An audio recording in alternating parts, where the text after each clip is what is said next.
ఒక జనసేన కార్పొరేటర్ మీదన తిరగబడ్డటువంటి పారిశుద్ధ్య కార్మికులకు సంబంధించినటువంటి వార్తను సాక్షి హైలైట్ చేసి, ఏ లేబర్ దానం మీరు పాకి వాళ్ళు జీతాలు దెబ్బతిని పని చేయడం లేదు, నేను కార్పొరేటర్ నా వెంట్రుకు కూడా పీకలేరంటూ జనసేన కార్పొరేటర్ ఇచ్చిపోయారు. దీనిపై బాధితులు గుంటూరు లాలాపేట పోలీసులు ఫిర్యాదు చేశారు.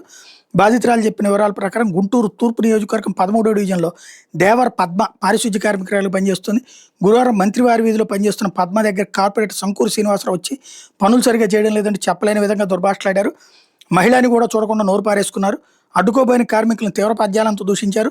కార్పొరేటర్ అంటూ వేలు చూపిస్తూ మీరు నా వెంట్రుకు కూడా పీకలేరంటూ హెచ్చరిస్తూ వెళ్ళిపోయారు. కమిషనర్ ఉన్నతాధికారులు సైతం దుర్భాషలాడారు. మహిళని కూడా చూడకుండా ఫ్యాంటు జిప్పి తీసి పీక్కోండి వ్యాఖ్యానించారంటూ పద్మ కన్నీరు మున్నీరయ్యారు. స్వచ్ఛ భారత్ పనిలో ఉన్న నేపథ్యంలో తాము విధులకు కట్టుబడినట్టు చెప్పారు. శుక్రవారం కార్పొరేటర్ శంకూరు సీన్ మీద ఫిర్యాదు చేసిన లాలాపేట పోలీస్ స్టేషన్కి వెళ్ళినట్టు తెలిపారు.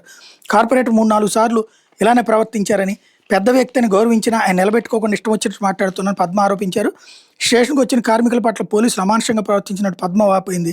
రిసెప్షన్లో మహిళా కానిస్టేబుల్ మీడియా వాళ్ళు వీడియో తీస్తుండగా మీరు ఏమైనా సినిమా యాక్టర్లు ఏంటి, మీ హడావిడి ఏంటని అనడంతో కార్మికులు ఆగ్రహంతో రోడ్డుపై ఆందోళనకు సిద్ధమయ్యారు. పోలీసులు సైతం రోడ్డుపై నిలబడకూడదు, పక్క జరగాలంటే లేనిపోయిన ఆంక్షలు పెట్టడంతో కార్మికులు ఆగ్రహం కట్టలు తెంచుకుంది. చివరకు పోలీసులు ఫిర్యాదు తీసుకున్నారన్నట్టు వార్తని సాక్షి హైలైట్ చేసింది.